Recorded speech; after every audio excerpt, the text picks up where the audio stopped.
The C.S. Lewis Institute presents Questioning Belief with your host, Dr. Kathleen Noller. Welcome to Questioning Belief. I'm your host, Dr. Noller, former atheist turned Christian. Let's dive into Christianity together and see whether it withstands our toughest objections. So our objection today is as follows: that the Bible is a book written by humans which recounts at best true historical events and at worst fabricated ones. Even if it was inspired by God, it's written by many different people who introduce their own biases and mistakes to the original account, as evidenced by many contradictory details, as in the gospel accounts of the empty tomb, for example. I think it's quite clear that the authors of the New Testament have shifted their stories in line with their theological views, and that the storytellers before them did the same thing. These stories have been passed along for 30, 40, 50 years. And one person tells it to the next, tells the next. Everybody's telling it in their own way, just as we all tell stories in our own way. And when you tell it in your own way, you put your own framing on it. And these are people who are believers in Jesus. So, of course, they've got certain ideas about Jesus, and so they're framing it. And so the task of the historian is to decide. The Bible was further corrupted by years of copying and translation, and thousands of years later, our modern copies cannot be trusted to convey the entirety of their original message. So to talk about that hefty objection, we have Dr. Peter Williams here. So Dr. Williams has been leading Tyndale House, an international Bible research community in Cambridge, England, since 2007. He received his MA, MPhil, and PhD from the University of Cambridge, studying ancient languages related to the Bible, and was formerly a senior lecturer in New Testament at the University of Aberdeen. He's an affiliated lecturer at University of Cambridge and a member of the Translation Oversight Committee of the English Standard Version, or ESV. His book, Can We Trust the Gospels, is what we'll be discussing today. But he also has a latest book out in 2023 called The Surprising Genius of Jesus. Thank you so much, Dr. Williams, for being here. It's great to be with you. Thank you. So let's talk about first what it means to trust the Gospels. So I'd like to ask you this from a scholarly perspective and a faith-based perspective. It seems like from your book there are two main components to trusting the Gospels. First, demonstrating their accurate recordings of true historical events and figures, and then demonstrating that the Gospels we read today are faithful representations of the original text. So what are the benchmarks for trustworthiness that scholars like yourself set? And what does trust mean in this context? Yeah, so what I'm thinking about in trust is like everyday trust.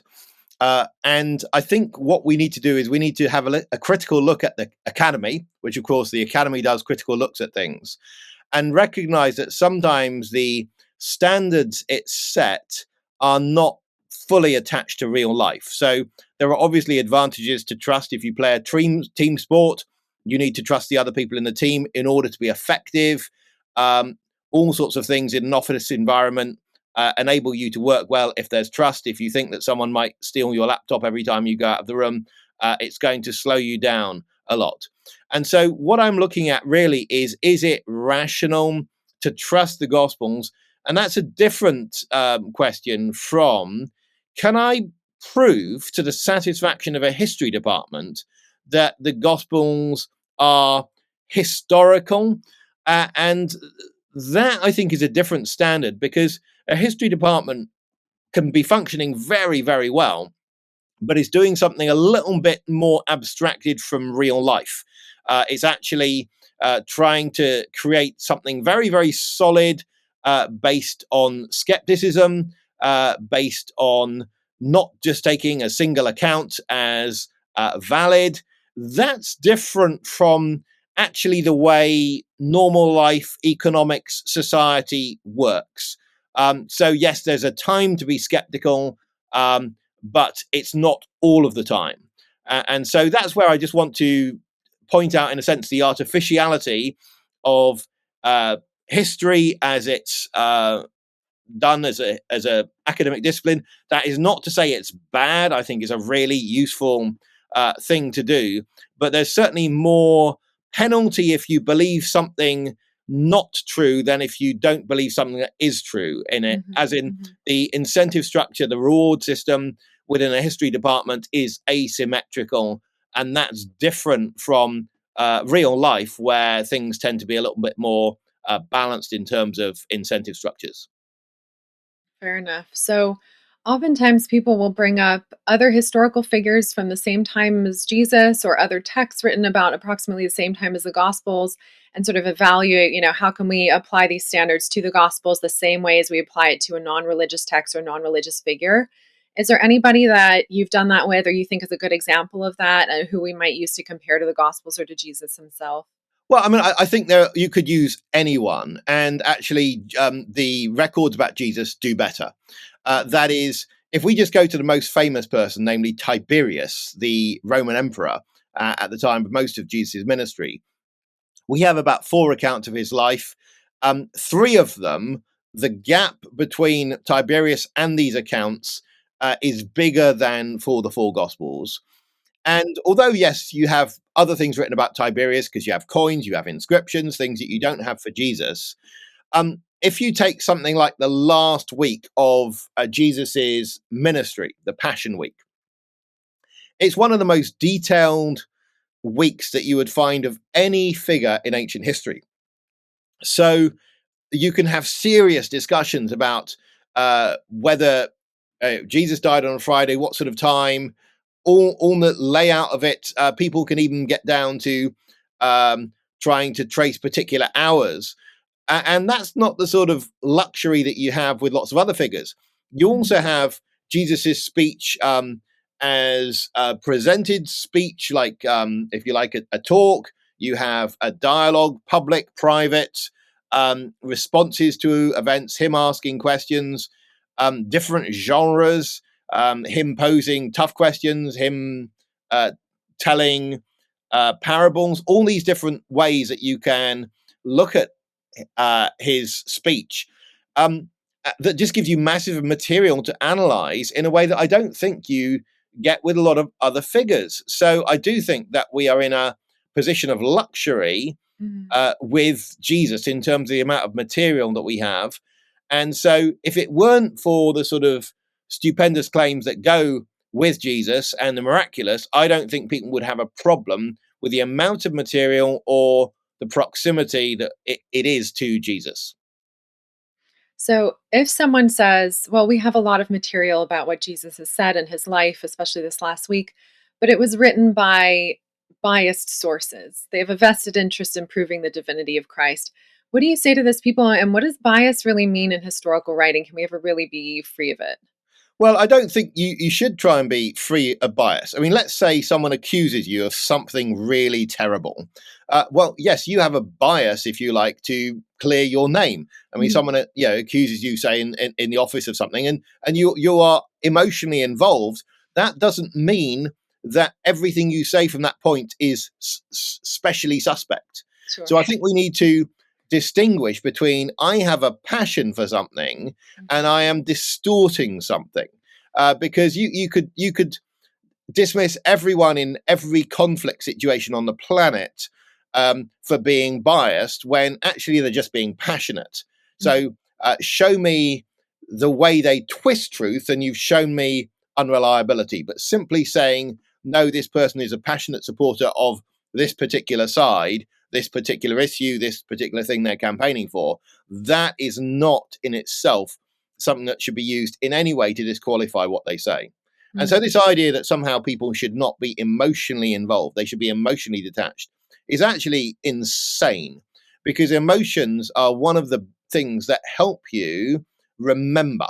So, you think of times when, Yeah. let's say you had a very romantic conversation, a key turning point in a relationship, positive, negative, Mhm. or Mhm. your deathbed moments, funeral moments. These are times when we remember things. It just in a super way. We can remember the exact words someone said. Mhm. And so when people say in this sort of modernist construction in the academy that we need for good scholarship to cut out emotion, you think, well, why would you cut out something that helps you remember anything? That's Mhm. insane. So I just think that's, in a sense, it's a hangover from a particular way of thinking about things. And what we got to say is, of course, we need to be calm enough to evaluate something. So there's a time, let's say, you've got a medical doctor performing a very important um, piece of surgery. They need to be calm enough to be able to do that. Mhm. But that's different from saying that they don't care which way it goes. I think the point about the emotions helping with memory is a very interesting one. And I think even clinically, anybody who knows anything about post traumatic stress disorder, that's sort of a very extreme example of that, that these memories recur even long after the fact and in a way that's almost like they were actually happening again. But I think also someone who's concerned about the bias of the gospel writers might perhaps be more interested in the words of non-Christian historians. And so in your book, you discuss three non-Christian Mhm. sources who mention Jesus or discuss the practices of early Christians. You have Pliny the Younger, Tacitus, and Flavius Josephus. So who were these three men? Yes, well, Tacitus is often rated as about the top Roman historian. I mean, he's got his cynical, quite cutting style, quite brief, but he's thought to be pretty reliable. And he talks about this great fire in Rome in the year 64, which people were blaming on the Emperor Nero. And he talks about how Nero blamed the Christians. And that's an interesting thing because he talks about how the name Christian began in Judea. There was a Christus and i.e. Christ, and this all happened in the time of Pontius Pilate. So that actually enables you to locate the beginnings of Christianity to the time of Pontius Pilate. So when he was in charge of Judea uh, between 26 and 36 AD. And also, it enables us to see how far and fast Christianity had spread. So already there's a massive number of Christians in Rome by the year 64. And that's an interesting thing. Mm. So I want to ask you about Josephus's writing. So he mentions Jesus in two books of Antiquities of the Jews. Yeah. So one contains a mention of the brother of Jesus, James, and then the other has the famous testimonium passage, which is thought to be partially authentic, meaning it's original to him, but it Yeah. also contains adjustments from later Christian scribes. So I think the fear with a lot of non believers, especially, is that Christian scribes couldn't be trusted to reproduce an original text. Yeah. So, I mean, in my book, deal with the briefer passage from Josephus, which people don't doubt the authenticity of. What I'd say about Christian scribes is let's remember Christian scribes passed on all of the pagan literature. So all of that classical Greek and Latin literature we have because Christian scribes copied it. So if you have this problem that Christian scribes will just throw away all of classical literature, all of your Socrates, all of your Plato, all of your Xenophon, all of your Homer. But hang on, this is an interesting thing because Christianity is a culture that basically preserved the culture before it. And that's quite an interesting thing because the Romans didn't preserve Etruscan literature, the people who were before them. So I think it is quite something that Christians did that.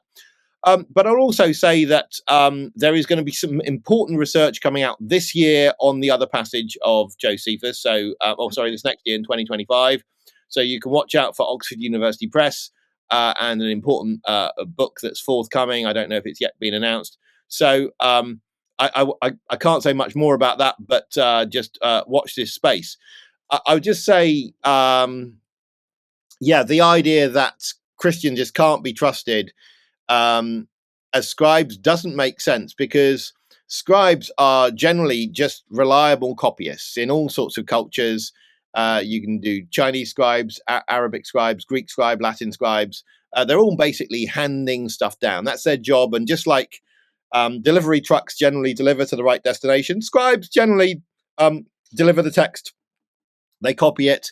Of course, they can change it, but even if one scribe somewhere changes it, unless all the other scribes in all the other places do the same thing, then it doesn't actually corrupt the text. Mhm, And mhm. with the Greek New Testament, we have a massive documentation of thousands of manuscripts, and therefore, and they are locatable. There are lots of different monasteries and different cities where they all belong.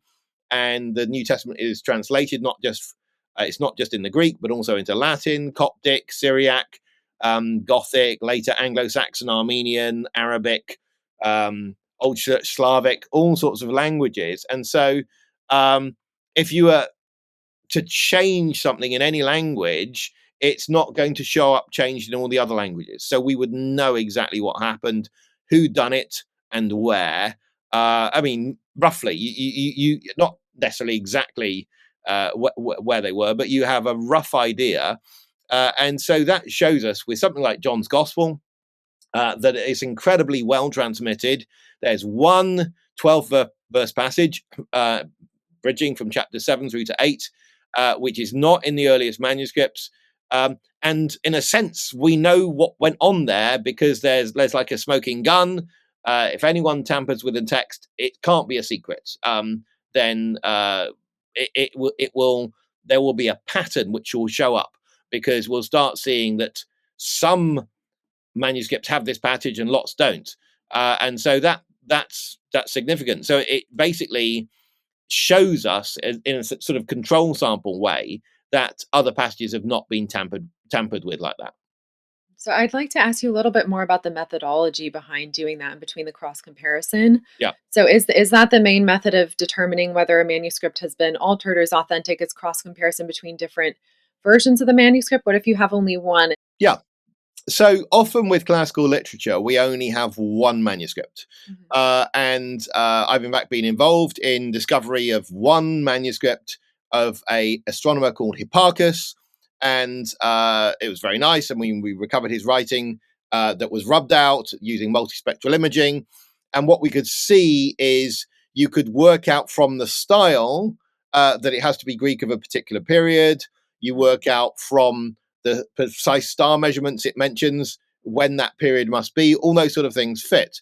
So if we're dealing with a first century Jewish writer, we expect this person to know about first century Jewish things, to speak in a particular way.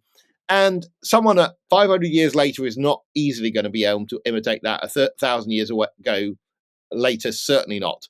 I think most of us would struggle to write a proper 19th century English sentence. I mean, as in, and certainly to sustain it over a paragraph, you might manage a sort of short sentence, but the exact way that they would speak to each other is just subtly different from the way that we do. Slightly different vocabulary sometimes, slightly different spelling, Mhm. different ways of addressing people, and that can feel rather differently. And in fact, even on a 50-year period, we can feel that. So the way that we are talking to each other now is quite different from how people 50 years ago would be speaking to each other, not that they'd be using this tech. So all of those sort of things help people locate things.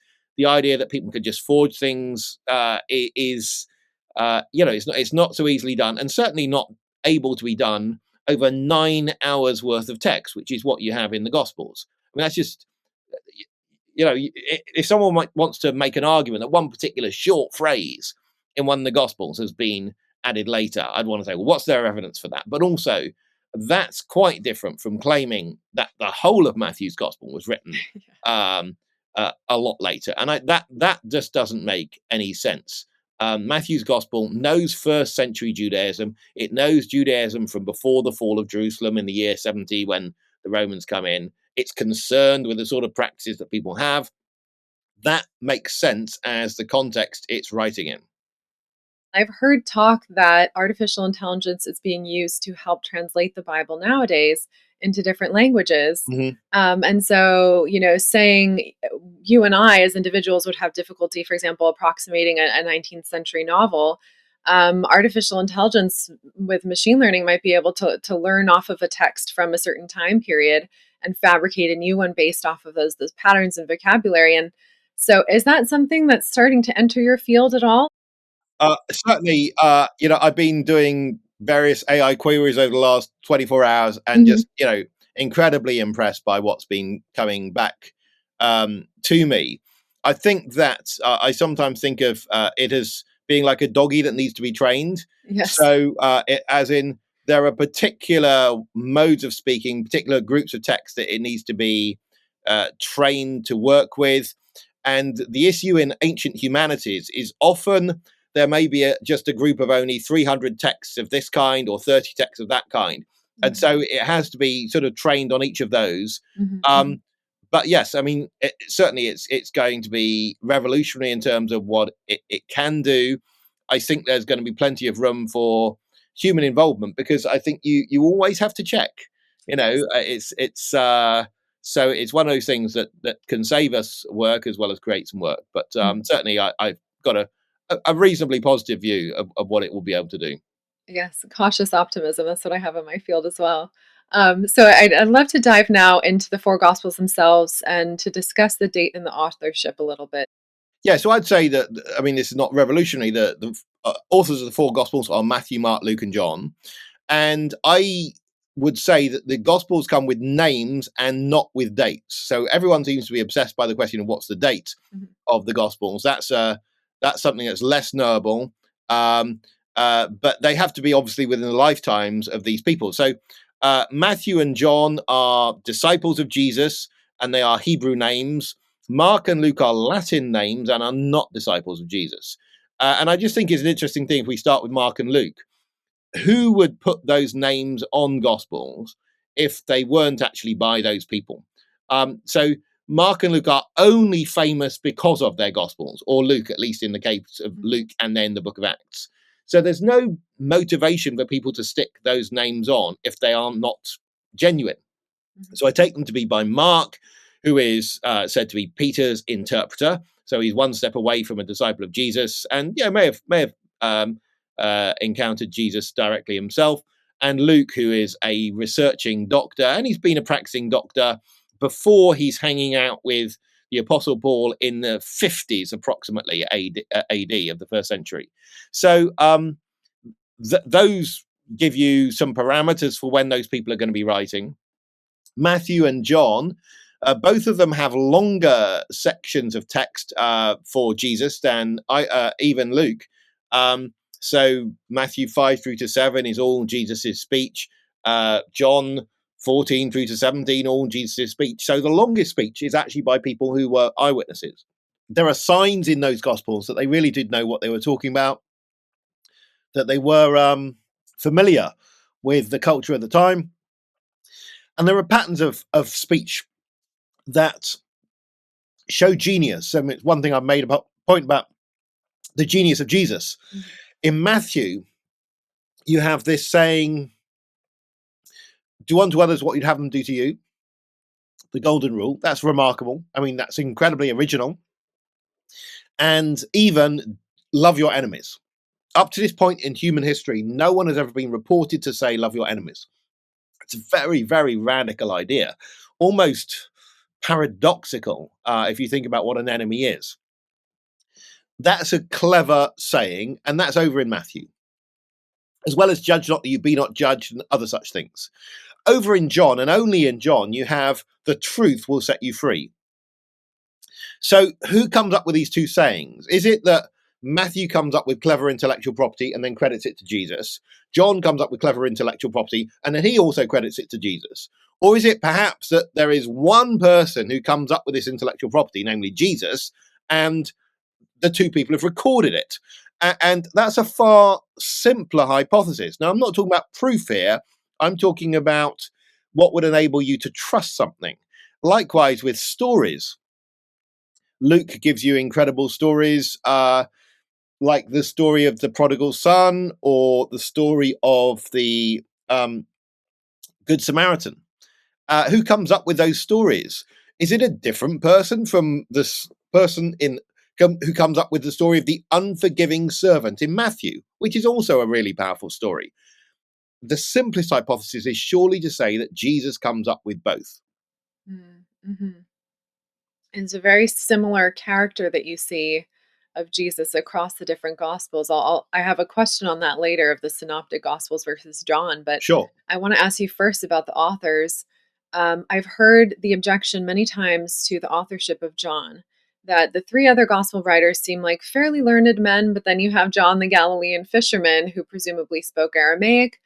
And I've heard the objection, how would he know how to write in Greek? How do we make sense of his authorship, especially in the light of the low literacy rates in ancient Judea?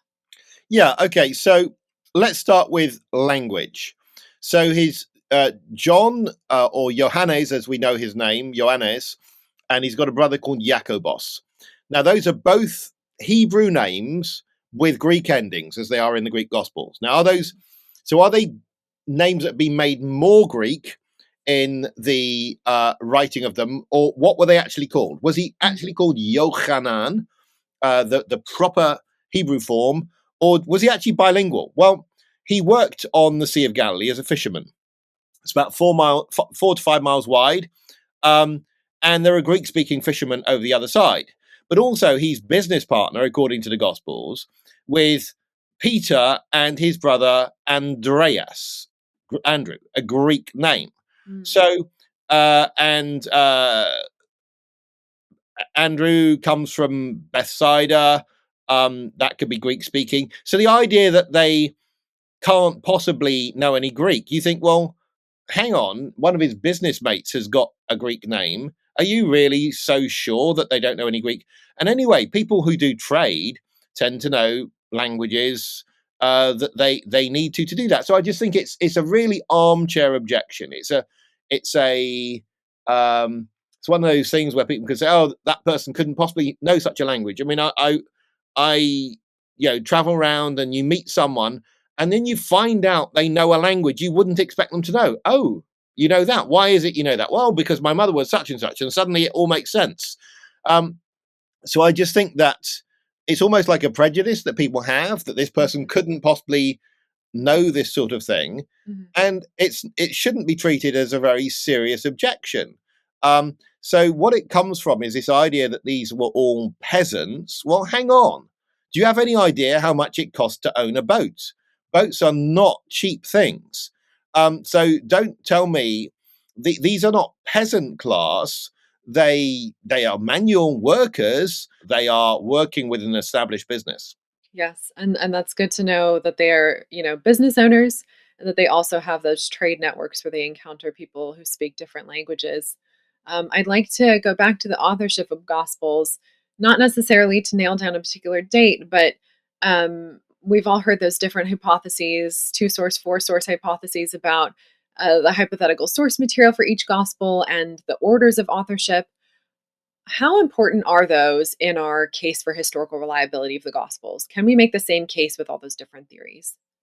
I think yes, we can make the same case because there are so many different sorts of material in the Gospels. We have material only in Luke, material only in Matthew, things that overlap between the two, things that we have in two Gospels, Matthew and Mark, Mark and Luke, things that there are unique agreements between John and each of the three. So you can test those in many different ways and you can see the signs of reliability throughout. How are you growing in your faith? One way to grow in your faith is to take one or more study courses. We have a great diversity of courses in a range of apologetics, discipleship, the life and works of C.S. Lewis, families, and mentoring. You can find classes that are short, 1 or 2 sessions long to 9 months or a year-long class. In addition, we also now offer a number of small live online classes where you will meet with other participants and a facilitator via Zoom and learn together. For more information, please go to cslewisinstitute.org/study courses sign up. That's study-courses-sign up. So I'd love to talk about the differences between John and the synoptic gospels now, Matthew, Mark, and Luke. So you've mentioned that the Gospel of John, for example, doesn't contain the narrative parables and contains many I am statements, such as I am the way, the truth, and the life. So how do we reconcile this discrepancy in representing Jesus's manner of speaking? So I think firstly we need to remember the Gospels are only 9 hours long. And about half of that is narrative. So we're really just dealing with very short representations of the speech of Jesus. And that Mark hardly has Jesus speaking at all. So Mark 4, 7, and 13, not much else. So the idea that because something is not in the 1 and a bit hour of teaching that Matthew or Luke has, that therefore Jesus never said it, doesn't seem to be very strong. Moreover, when Jesus says, I am the light of the world in John, remember he's also said, you are the light of the world over in Matthew. And surely he's not going to say his disciples are the light of the world unless he's saying that they're somehow reflecting his own light. When he says in John's gospel, I am the bread of life, he says in the synoptic gospels at the Last Supper, take, eat, this is my body. And you have to eat it in order to live. So there is some sense in which the very idea behind I am the bread of life is reflected in the other gospels.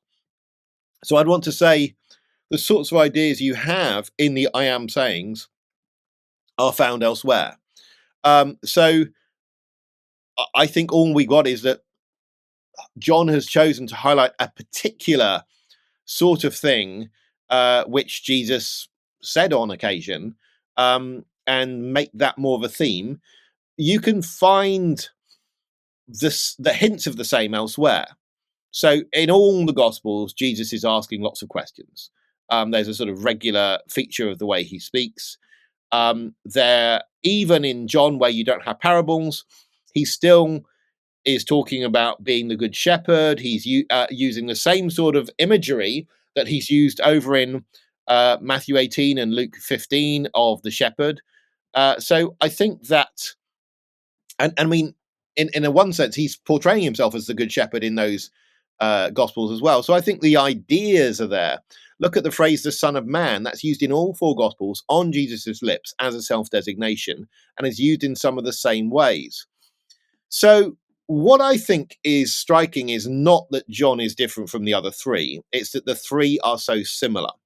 So if we give a sort of analogy with Socrates, so we read about Socrates in Plato and in Xenophon, we might say that the distance between Plato and Xenophon, as they record Socrates, is about the same as we have between, say, John and Luke recording Jesus. But, I mean, it's hard to judge the distance. But what typically you find when you look at two ancient biographies of the same person is the sort of distance we have between John and one of the other Gospels. So the striking thing is not the distance between the Gospels, between John and the others, but the proximity between Matthew, Mark, and Luke.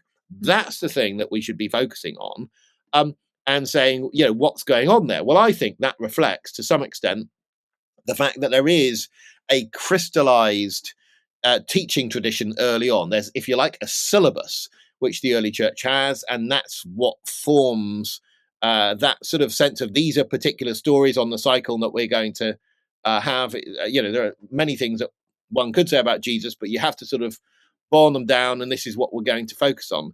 I think that's the interesting thing. And the other thing is that there is something optimal about the four Gospels. If you imagine you had two Gospels similar to each other and two other Gospels similar to each other, let's call one big A and little a, and the other big B and little b.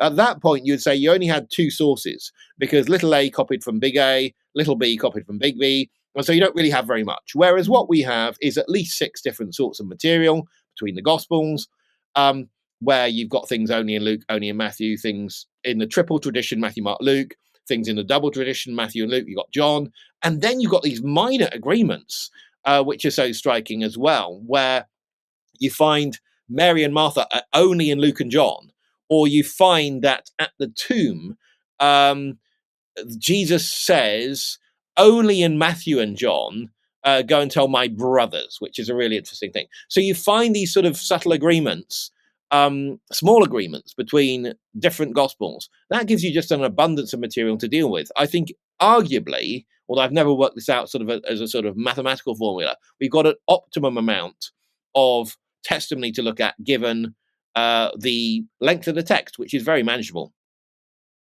So I was going to ask you next then about those specific contradictions, and the empty tomb accounts is one of those, that they differ in which women were at the tomb, location and number of angels, whether or not the stone was already rolled away. And so would you sort of apply the same explanation there, that they are 4 different accounts from different vantage points?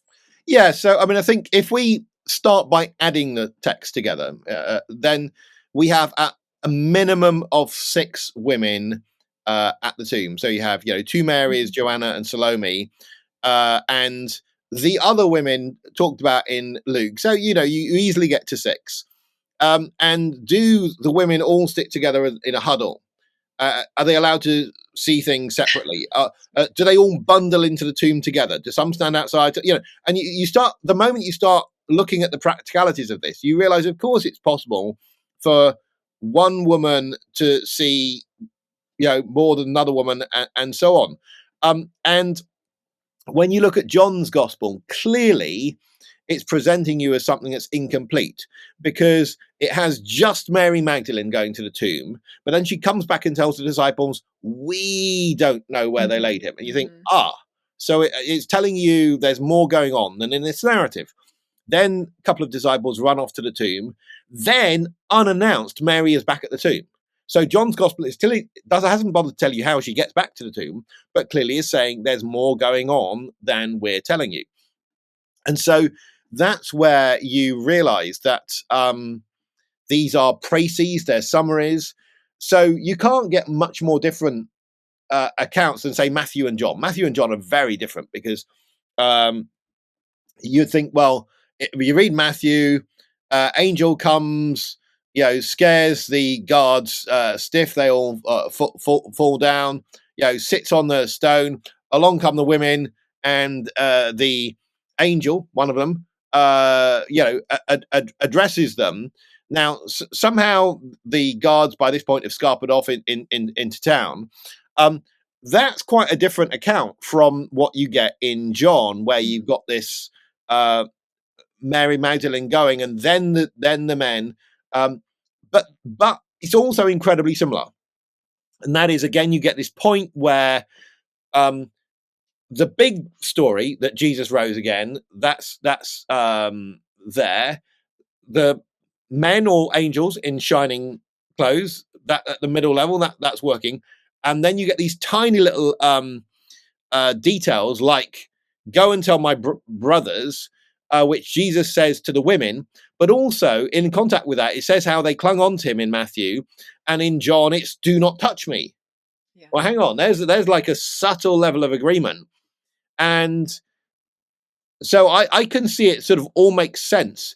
They have this moving from registering that the tomb is empty before they go on to lesson number 2, which is that you can meet Jesus. Because if you met Jesus first, the danger is you would never take any notice of the empty tomb. You'd just be gazing at him, and the empty tomb is utterly insignificant. But both of them have that perfect teaching method where first the tomb tour, and then you get to see Jesus. And this is the way, if anyone were, constructing a theme park or anything like that, this is the way you have to do it. You have to build up in the way you construct the visitor experience. I mean, you just have to do it, because otherwise people don't take any notice of the early stuff.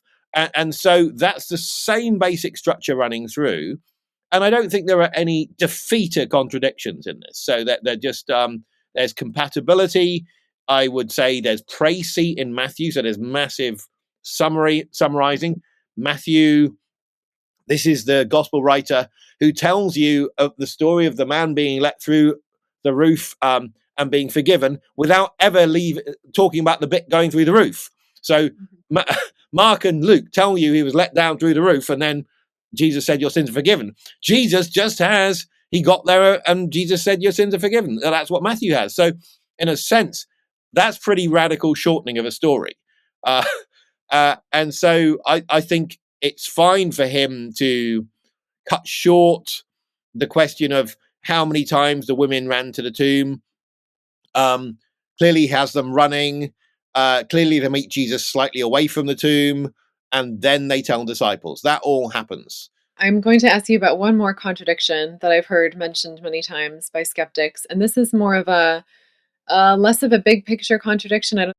Judas's death. So in Matthew 27, it says, then he went and hanged himself. And then in Acts, it says, falling headlong, he burst open in the middle, and all his bowels gushed out. And how do we make sense of these small contradictions in details? Yeah, so I would say, firstly, those are completely compatible. There's and funny thing is, people in the early church didn't see this as in any way a problem. So it's become a problem.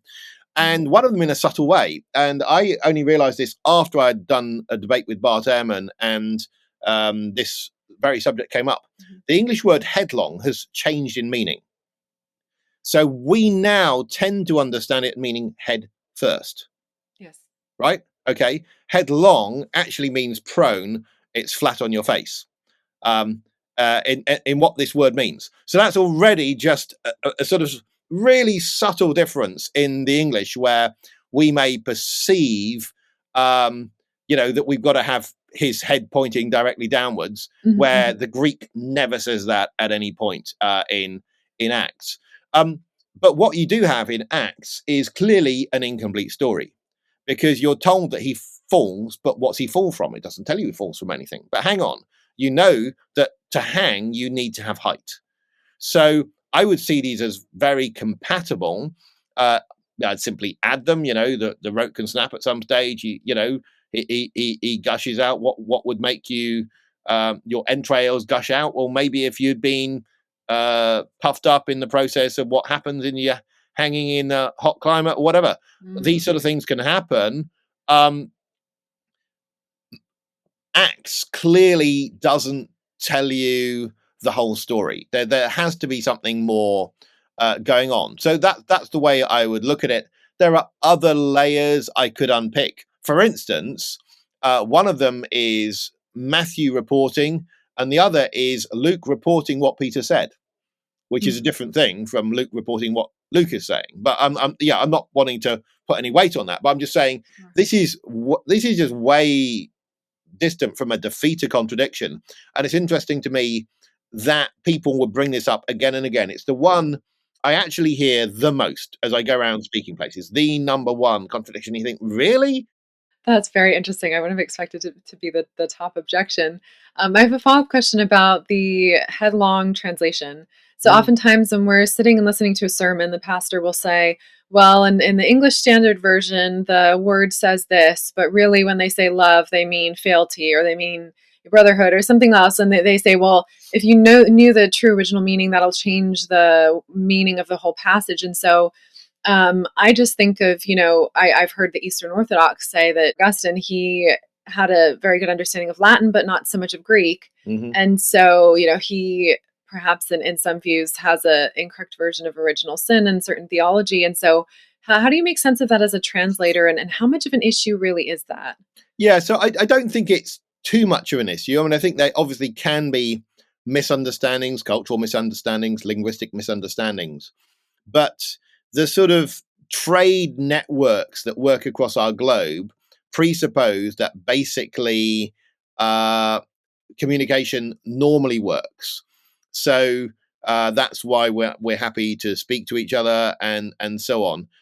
Yes, of course there can be miscommunication, but it's less prevailing than the communication. So you and Mhm. I, even today, may have slightly different understandings of what we said, but there's more in common with our understanding than there Mhm. is, Mhm. which is not aligned. So I just think that that's where people shouldn't worry about that too much, because the meaning of the Bible shouldn't depend on the meaning of any individual word within it. It's what I find is I travel to many places, meet people who've been reading the same set of books, and coming to a lot of the same views. That's not to downplay the differences there are between Christians, but I just want to make sure that we're spotting the really big thing, which is the amount of unity that there is.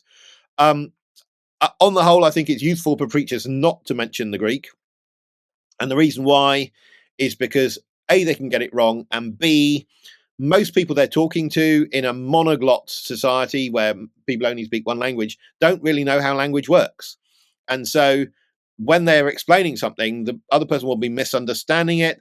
A lot of people think that a word is a bit like a suitcase and it takes its meaning round everywhere, um, rather than that actually it's something that just activates meaning in particular Mhm. places. So I Mhm. think that's the Mhm. way I would think of um, a word, that it may not carry any meaning from one place to another. So there's no when we talk about a scripture text and a text message, well, they're both written, but there isn't much in common um, with them. And I just think there are all sorts of let's say when someone is mugged, that doesn't have any correspondence with the word mug you drink take a Gotcha. drink from. Mhm. So I just think that there are words like that, which things don't carry across. Mhm.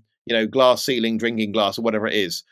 These are unrelated, and so there is a bit of a danger when people do word studies that they think of scriptural words in Greek and Hebrew as sort of special words that somehow infect all of the other occurrences in the entire Bible with the meaning they have in a particular instance. And I just think, no, I don't go with that. The Bible Mhm. is very special, but it is written in ordinary language. That's very helpful, and that's, what God would intend as well. So I'd like to discuss in your books, you have several ways to investigate whether the gospel authors were actually familiar with the events, place, and time that they were writing about. So Yeah. you mentioned things like geography, personal names, botanical species. Which are some of the most compelling findings for you that tether the gospels to this appropriate location, time, and culture? Well, I mean, one of the most obvious things is just that they know geography, because this is not a trivial thing. Um, Travel in the ancient world was not so easy. So people could travel quite a bit, but travel is associated with danger. You often get robbed. It's not something you do for leisure like we do. So there's very, very little leisure traveling in the ancient world. And that's simply because it's a whole lot less certain. And imagine you travel, you get ill, and something like that. So people don't really tend to know localities as much. And the moment you see that the gospel writers actually they really do know the geography of the land of Jesus, that's a significant thing, because either it means they come from there, Hmm. or they've had really detailed conversations with people that come there, and in which they actually cared about whether this place was this village or another village. Those are the sorts of possibilities you have. And then you can find out they also know about the sorts of jobs people have. So they have tax collectors in the right place, they have fishermen in the right place, they have soldiers in the right place, they have scribes in the right place, they have Pharisees in the right sort of place. And you think, okay, so this that they're sort of able to build up a real picture of society. That's an interesting thing. Um, when Jesus tells a story of a man going down from Jerusalem to Jericho, it gives you the incline on the road. Yes, that Hmm. Jericho's the lowest city on planet, and that he's going down from Jerusalem. It gives you then he falls amongst robbers, and that happens to be a winding road where there were lots of thieves, and that's talked about historically. And also, he then has a priest and a Levite going down that road. Well, we happen to know from archaeological records there were lots of priests living in Jerusalem, not Jerusalem, in Jericho at the end of that road. So they work in Jerusalem and they go down to Jericho. So all of that is just like showing cultural knowledge. And Jesus' story of the Good Samaritan is just about a minute long. It's a really short story, and yet it's just in passing showing bits of cultural knowledge. Um, that's not trivial.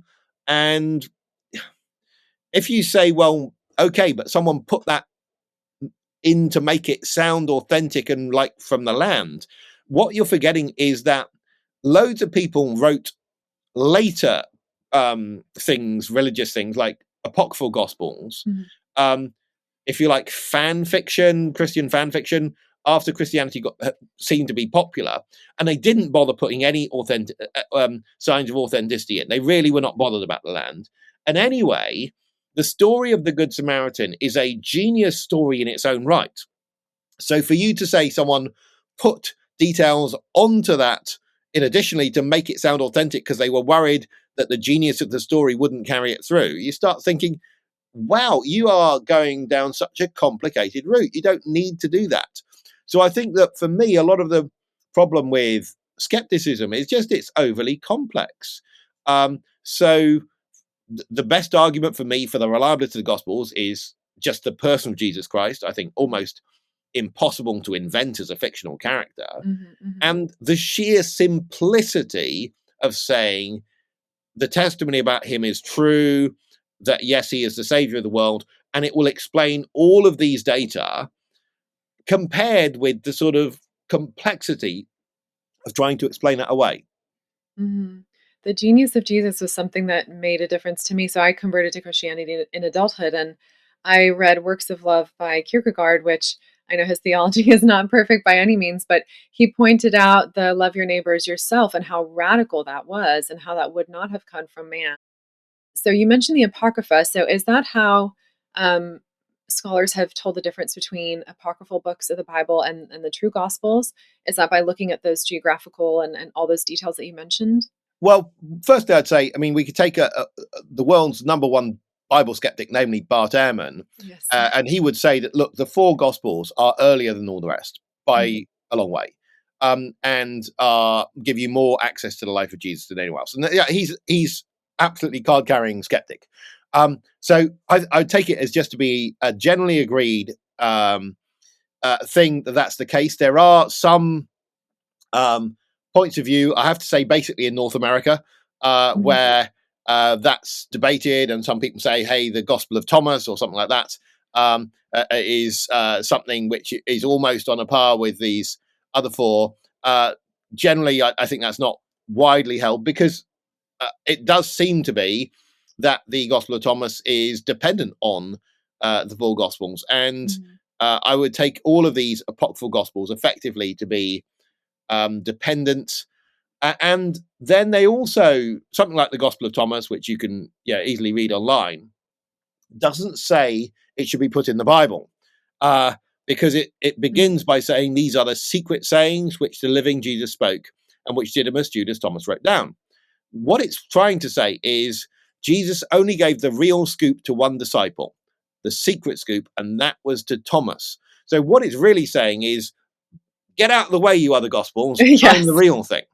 Uh, and that is a very similar opening to the Gospel of Judas, which again is not by Judas, which is again saying, hey, Jesus only told the real scoop to Mm. Judas. So you've got to distinguish between those and what you got in the four Gospels, which are just a very different thing. They are so much more Jewish because Mhm. Christianity began in the cradle of Judaism. They are earlier, they're better attested. And we can say that the four Gospels were not imposed by some powerful group. They're in fact used by the Christians by the late second century across areas from France to southern Egypt to Syria. So that means there's no central power at that stage. There's no Mm. super Christian city that can tell everyone to fall in line. And the reason why all of those different places are using the Gospels is those four is because they just have the credentials by a long way. I could say more, but I'll leave Mhm. it there. I'd like to ask you about the Jewish nature of the Gospels. Yeah.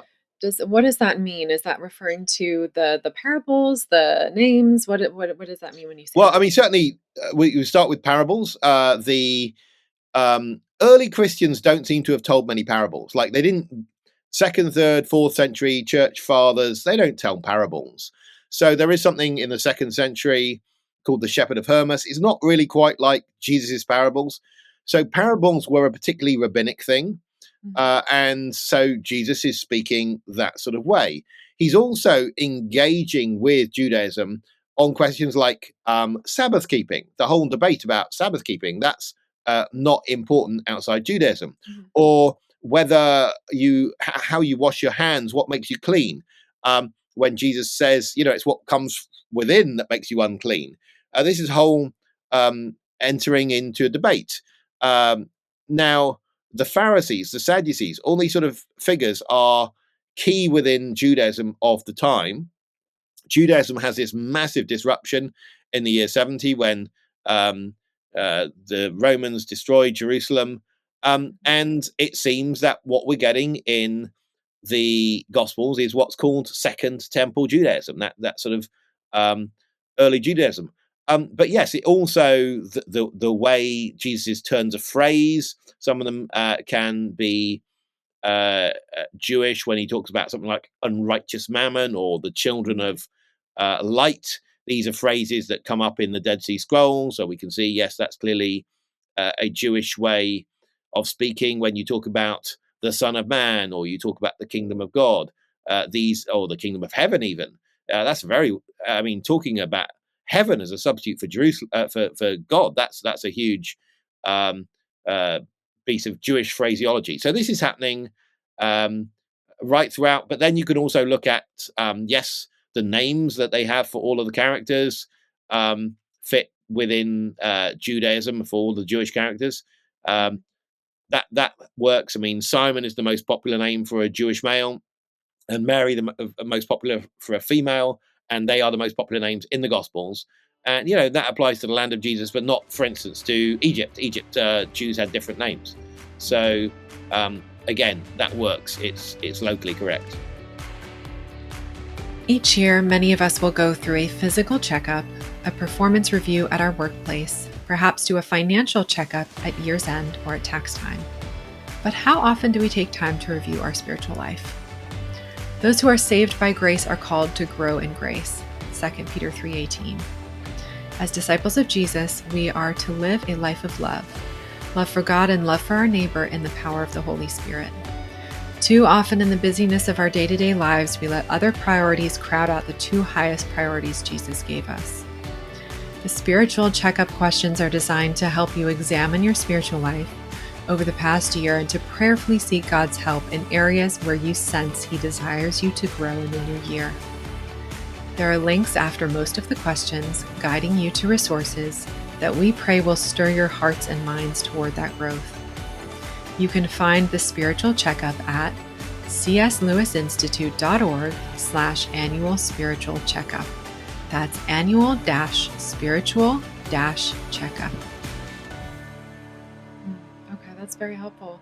So we've discussed the content of the Gospels now, but let's talk about their transmission throughout history. Yeah. So I think the first bit of the oral historical tradition to transmit the Gospel account from whoever was the eyewitness to whoever wrote it down, that piece is where folks seem to have the most objections. So what were the Jewish oral historical traditions at the time, and why should they be trusted to carry a message untainted? Yeah, so I do think that oral historical traditions can be quite a confusing phrase, because sometimes what people are meaning when they talk about oral traditions are the sort of Yugoslav folk tales which were told over many generations, and how people have studied this, or how Homer was passed down orally or something like this.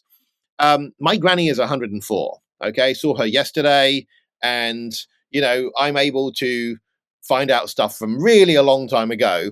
And is it oral tradition? Well, yeah, it comes from her mouth, but how many steps is it? Is basically one step. And so what I think we're getting in the Gospels is basically one step information.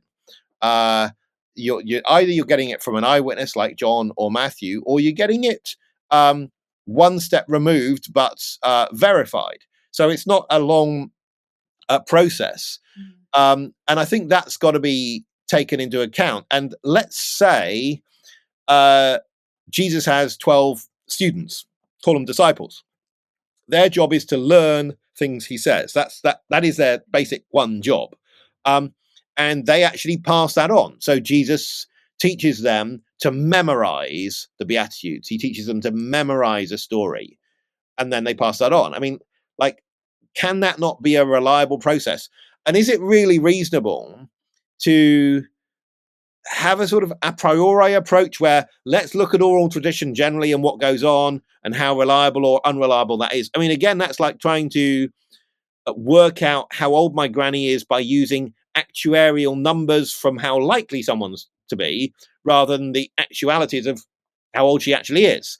And so I think that's where we want to espouse a sort of particular approach and say, look, obviously we believe that things can be well handed down orally or badly handed down orally. Same for writing. Someone can forge something from yesterday, or they can hand it on truthfully.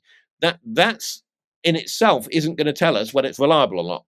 Let's then apply tests to the material, and what we see is, I think, signs of trustworthiness. It's not the same again as proving to the history department that this is true, but I think what you can show is that throughout the Gospels we have these signs that they know what they're doing. They're not falsifying.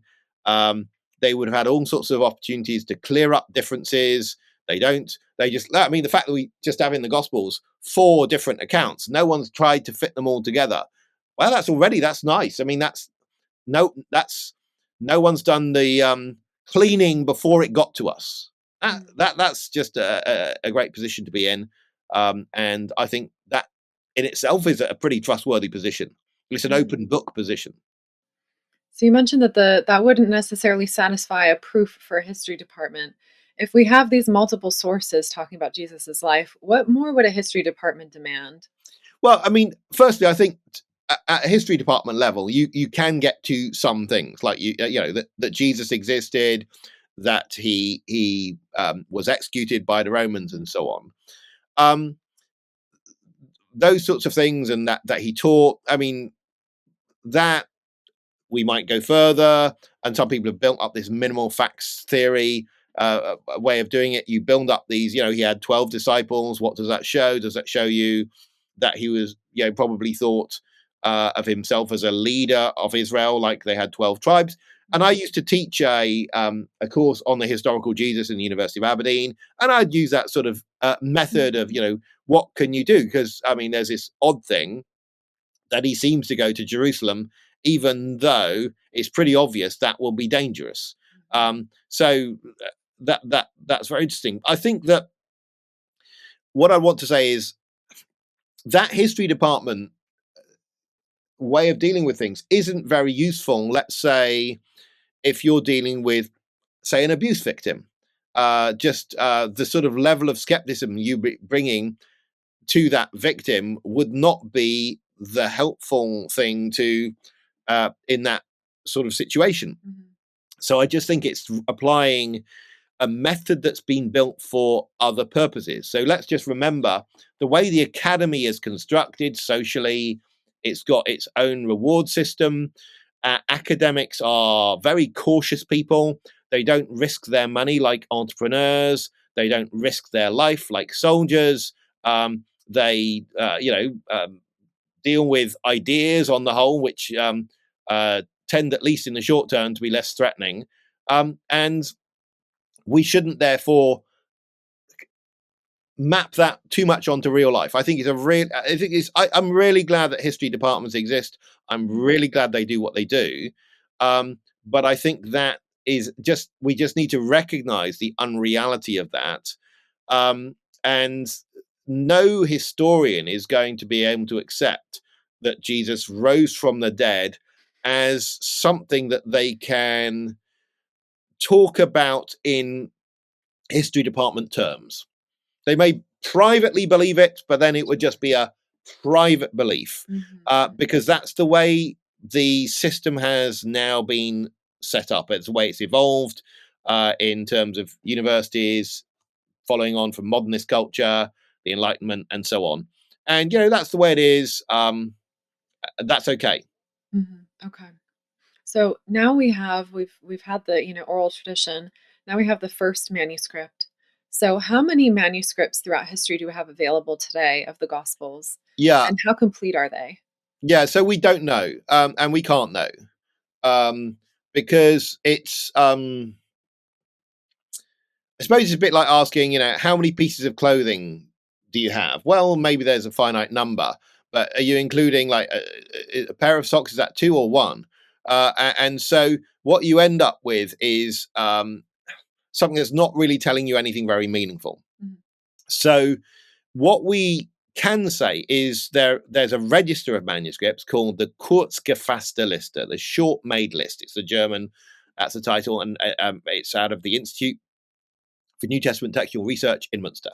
And they will list manuscripts under some basic categories: papyri, majuscule or unsealed manuscripts, generally on leather. Then they will have small letter writing, minuscules from the 9th century onwards. And then they will have lectionary ones where they only have selections of the Bible, which are for church reading. Then, of course, you have commentary manuscripts. And of course, sometimes someone will be writing a commentary, but they're quoting loads of bits of the Bible in it.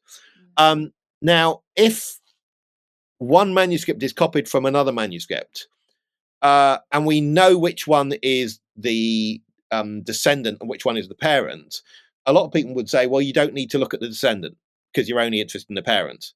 Okay. So that's where sometimes what happens with manuscripts is when they are a known descendant, they actually get struck off the list. Okay. So manuscripts are being discovered, and they are being also struck off lists. So right now, I think in the last year or two, we've been various colleagues have been striking off quite a few manuscripts. Okay. um, but if you say above 5,000, that's reasonable. But that doesn't mean it's 5,000 for any passage. So if you look at the Gospels, you'll be generally looking at about um, 2,000 or maybe slightly less, slightly fewer. With the epistles, it's going to be in the hundreds. With Revelation, it might be 300. But that's just in Greek. Then you've got Latin manuscripts, and there are more of those. And the fact that you've got with the New Testament, let's take the Gospels, you have in John's Gospel, not only the manuscripts of John in Greek, you have 7 different versions in Coptic, the Greek language. Now, they don't all survive completely. You've got 2 different versions in Syriac. You've got a Christian Palestinian version, Christian Palestinian Aramaic. You've got Latin, Old Latin, and the Vulgate. You've got the Gothic. You've got all sorts of things. Now, not all of those survive completely. That's the other thing. Then you've got church fathers quoting things. So you can look at someone quoting John's Gospel, sometimes quoting whole chunks of John's Gospel. So that's great. So it all adds up. But what it means is there's just an abundance of material, and you couldn't read it all in a lifetime. I mean, I chair the International Greek New Testament Project. We've been working on John's Gospel since the mid 1980s and still not finished. With all the manuscript material there. And that's even though having dozens and cumulatively, over 100 people working on that. So, what do you do as part of these projects? Are you checking the manuscripts to make sure that they are copied and translated No, correctly, or? that's what other people are doing. So they triple check the what you generally have is 2 people each transcribe a manuscript, and they might have some differences. So then you reconcile the differences and you say which one should you do that. And then of course there's the question now about what to do with AI. So I've had a PhD student working on that. How good are the optimal character recognition? How good is that at transcribing medieval joined up Greek? And the answer is it's getting better. So we're hopefully that's going to happen more. Will that speed up the work? Yes, but there's always more to do. Yes, absolutely. So, can you tell us a little bit about the scribes' practice of copying back in the early church days? Yeah, so I mean, you have scribes, and they professional scribes, and they're paid, and writing material costs. So you've got 2 main writing materials, namely leather and papyrus. Papyrus comes from Egypt, so if you're outside Egypt, there's a certain import cost to that, but it's not necessarily super expensive. But leather, now you might split a leather skin in 2, but it's still you think about the number of animals you're going to need to copy a complete New Testament. I mean, you're talking about many animals. And so then you're thinking about, well, what's the price of a New Testament? And the answer is it's very high. So if you don't just forge something for no reason. And even if you did forge a manuscript, that wouldn't produce descendants of that manuscript unless you can persuade other people to do it. I mean, it's a bit like starting a new crypto coin. You have to get loads of other people to buy into this, otherwise it's not going to work. How would you persuade loads of people to copy your manuscript in order for it to have an effect? So I think that's where you realize that the idea of large scale deliberate falsification becomes quite problematic. It's like we have the tech now to do large scale deliberate falsification of video, but not necessarily the budget. And so that's why generally we are still trusting video, even though we know it's absolutely falsifiable. But the majority of videos that we look at online, the majority, not all, we take to be reporting and not falsified, although we allow that some are. And that's an interesting thing, because I don't think our situation is very different from their situation back then. So we will be, despite all the camera tricks. hmm So let's say someone is listening to this and they assent to the fact that the Gospels, perhaps even the Bible, are a reliable historical document. But then they see that Christians call Scripture infallible, literally translating to incapable of error. Scripture calls itself God breathed in Second Timothy. What does this mean, and how does this differ from what your book talks about, if at all? Yeah, so I mean, I don't talk about infallibility in the book, Can We Trust the Gospels, but I'm happy with the idea. Um, what I want to say is you got to work out where the idea comes from. So the idea comes from God speaks and God is true. And therefore, whatever he says is always true. Now, let me just explain how we get to that. Um, in a sense, it's different between a sort of bottom up reasoning and a top down reasoning. That I'd want to say that if you've got positive evidence that God exists and that he has sent Jesus as his son into the world to communicate, um, that in a sense gives you another angle where you can come at these things. And it's reasonable to say there's a coherent package, and within that coherent package, um, these things are true. There's certainly nothing which defeats that. You could have um, contradictions that are so severe that you wouldn't be able to reconcile them. You know, if said that Jesus was only born once and he was born in Bethlehem in Judea and in Alexandria in Egypt, well, you know, it starts becoming rather impossible to hold together. There's nothing of that level of problem in the Bible. People are generally looking at smaller things which just are more like historical puzzles. Um, I'd also want to say it's interesting to me today what counts as a problem. So a lot of secular thinkers are happy with the idea that the universe somehow came into existence from some sort of nothing. Um, and they don't feel that that defeats their idea. They're happy with the idea that life came from some non life and that consciousness came from non consciousness.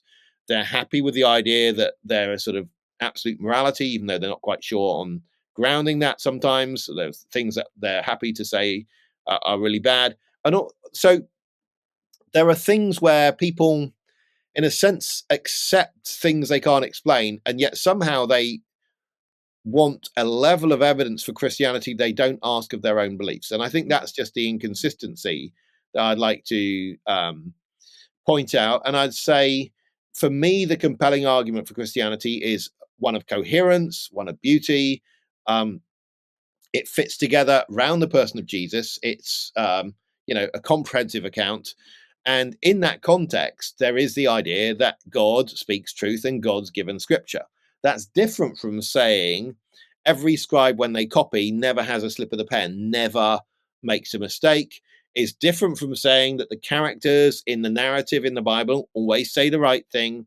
It's different from saying that everything in the narrative is always simple. No, some of these things are definitely not simple. I mean, Ezekiel is written to be complicated deliberately, you know. Um, so you've got to know that, and then you're not thrown by it. Hmm. Most people that I've spoken to, even secular scholars, do acknowledge Jesus as a real person, and do attest to the at least some historical accuracy of the account of his life and everything like that. But the gap for them between recognizing the Gospels as perhaps a genuine document and belief seems to be around the miracles. And do you find that as well? Yes, so I think that is the case because what people are doing is they're judging miracles from within a sort of secular viewpoint. Mhm. And so, if you like it, to use the Sherlock Holmes quotation, you know, once you've eliminated the impossible and whatever's left, however improbable, must be the truth. And so, given sort of secularism or materialism, let's say materialism, physical materialism, then miracles are impossible. Therefore, however unlikely the scenario we have for early Christianity has to be better than believing the miracles. Mhm. Now, I would say that's a wrong take on miracles because miracles for Christians are not random things that are like pixies getting in your test tubes in science terms. They are actual signal pattern making mechanisms. So they are semiotic, if you like. They actually point to something and they make a signal pattern around Jesus. So part of the thing you want to do is recognize the signal as opposed to the noise.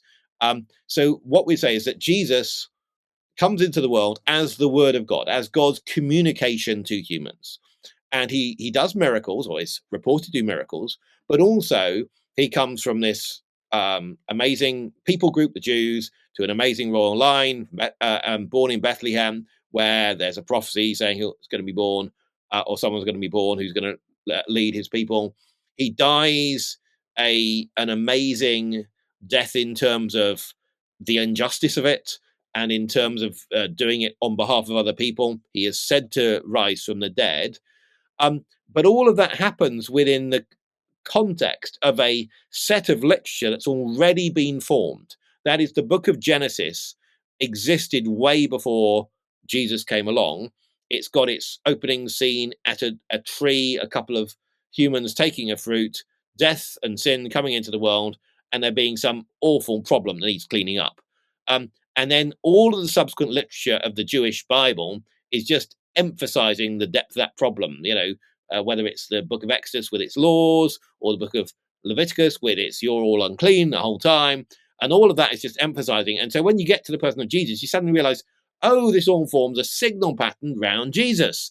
And it's not that I'm having to sort of say, I've got a lovely pattern of science, and now let me accept a silly miracle that spoils that. Something paranormal. I've got the normal, then I add the paranormal. No, no, no. We're actually saying, firstly, the message as a whole will explain why you even have science, because it explains why the universe is rationally intelligible, because guess what? We have a rationally intelligible God, a speaking God. That makes sense. Whereas if I just believe in, let's say, evolution as just optimized so I survive, then why should I trust my brain? It's just optimized to tell me things that will help me survive. So all of that stuff, you realize there's a better story. That's the whole point, and that's where Jesus comes in. So it's not a but I think often what people are doing is they're sitting within their worldview, they're looking at the miracles and just saying, that doesn't bolt onto my worldview. No, of course it doesn't. It's not meant to. What you do, look at your worldview and then come all the way over and have a proper tour around the Christian view and the way miracles work within that, and you'll find it's got a whole lot more going for it. Mm. I think you've given us some real food for thought, and I think it's a good call for those who are listening to have some sort of humility and self-awareness about what your own worldview is and what your own presuppositions are that you're coming into sort of this sort of discussion with. And everyone carries different presuppositions. Just because you are not a religious person, so certainly does not mean that you are immune from that at all. So with that, I'd like to close with a verse from 2 Timothy 3:16-17. All scripture is breathed out by God and profitable for teaching, for reproof, for correction, and for training in righteousness, that the man of God may be complete, equipped for every good work. So I pray that this talk equips you as you're listening in your next study of the Gospels. Thank you so much for listening to Questioning Belief. Thank you so much, Dr. Williams, for joining us. If you'd like to learn more about Tyndale House and their research into the languages, history, and cultural context of the Bible, please visit tyndalehouse.com and check out Dr. Williams's books, Can I Trust the Gospels and The Surprising Genius of Jesus. All right, thank you so much for listening.